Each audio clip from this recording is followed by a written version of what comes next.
Well, hello to all you slot car fans out there, and first of all I'd like to say thank you to everyone who watched my video on the slot car sprint car push start.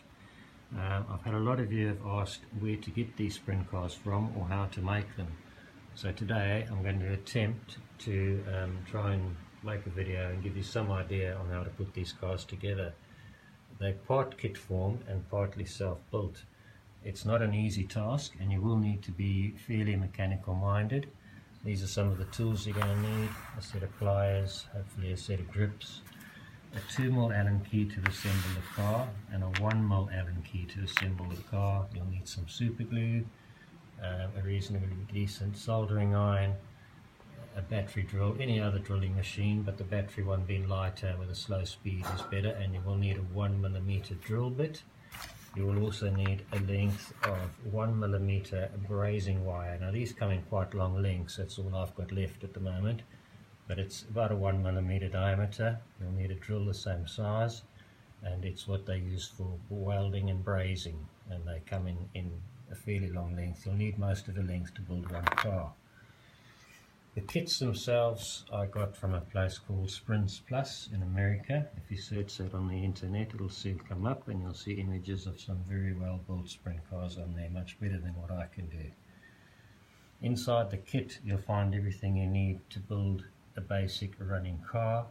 I think the bodies you have to buy separately. You only get the bottom half of the body in the kit. The wings you have to make yourself, which we'll get to in a few minutes.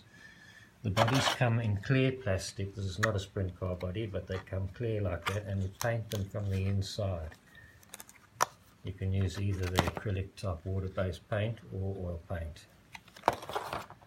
Right, in the kit you will have a chassis, you'll have rear wheels, you'll have front wheels, you'll have an engine, you'll have gears, you'll have a pinion gear. If you're not sure how to press that pinion gear onto the shaft of the engine, which can be a little bit tricky, I can always make a video to show you how I do that. You'll have grub screws in there to hold the engine and the axles and everything and the hubs in place. A little bit of electrical wire. Right, the next step I'll show you a basic assembled car, and then how we start doing all the framework and everything to make it into a sprint car.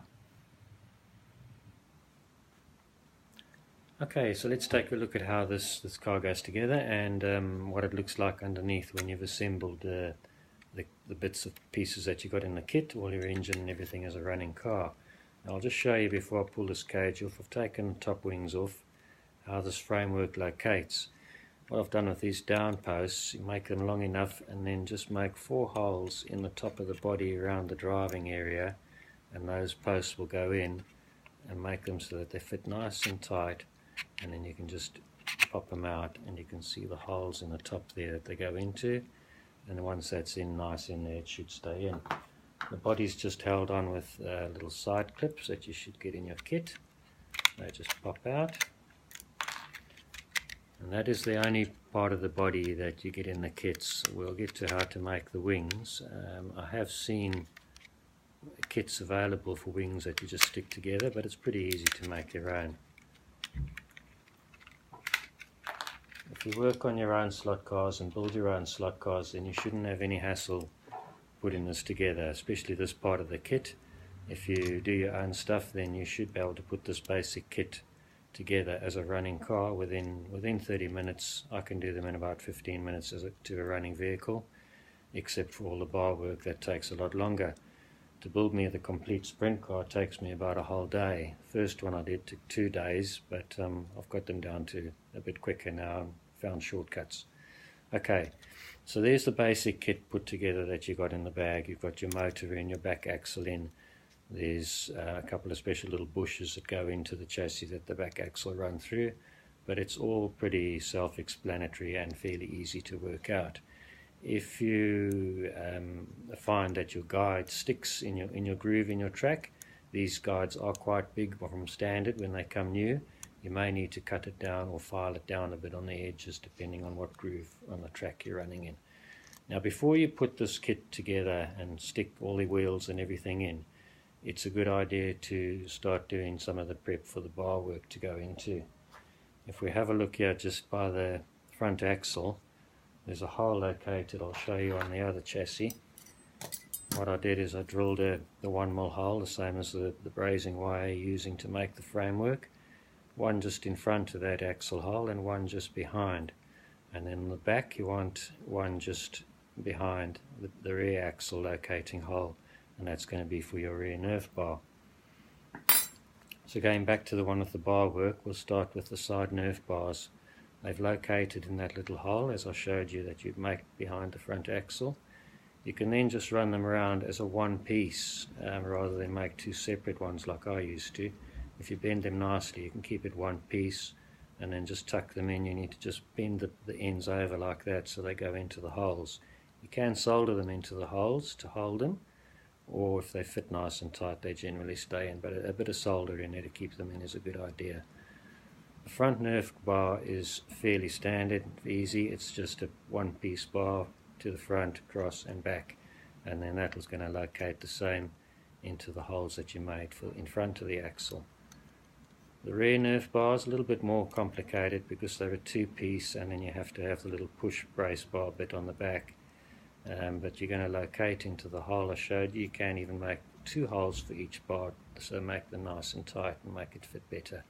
You'll just need to put the body onto the chassis and then measure around and see what sort of size and where you want your bars to run, and bend them accordingly to what looks right. I can't really give you much measurement on it. So that's the bottom half of it done.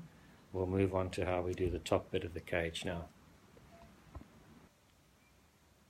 Okay, a quick look now on how to make this top bit of framework. This is really the time-consuming piece of the job. I start off with these two side bits and the two bits that go up and across the top and back down. I've just done a little mock-up here out of coat hanger wire to show you. So basically those two side ones, and then the two that go up and down, back down. So you'd be soldering them up in this corner, soldering those two four corners, and then a brace bar, a little back top, and a little brace bar across the top there again. You need to make this out of the 1mm brazing wire that I showed you earlier on, and use your soldering iron and bond it together with soldering wire. It will get hot enough to heat the wire and get it to bond. Once you've got that frame put together with your little reinforcing bits put in, you need to put a little support for your wings. So I just use a piece of an old push-in terminal, or you can use a tiny bit of brass plate, attach it onto solder it onto the frame. You only really need one hole and a little bit of sticky stuff to hold the wing in. The hole is for a screw. And the same on the front, you need a bit of brazing wire to go across the two bars, and then attach a bit of plate on there with a hole to attach the front wing.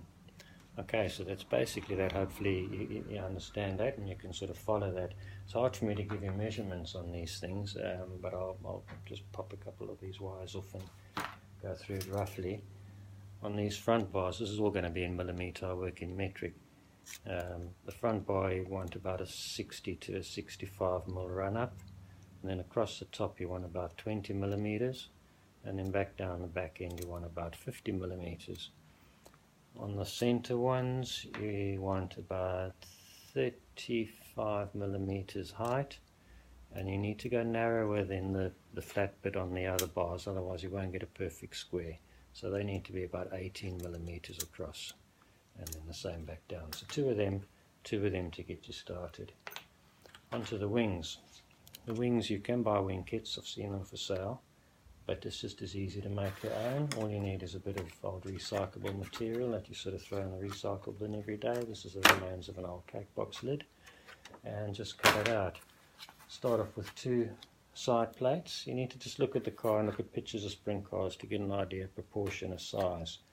But two side plates the same, trim the corners so they're not sharp, and then a nice square piece for the center. When you do the center one, be sure to make it wider than you actually want the wing, so you can fold the edge over to glue your side plate on, and then fold the other edge up the other way because the side plates stagger on the top wing. So attach the two side plates and you've got a wing. On the front you can just put a little cut either side, so you can just fold that front bit down so it looks nice like it does on the real cars.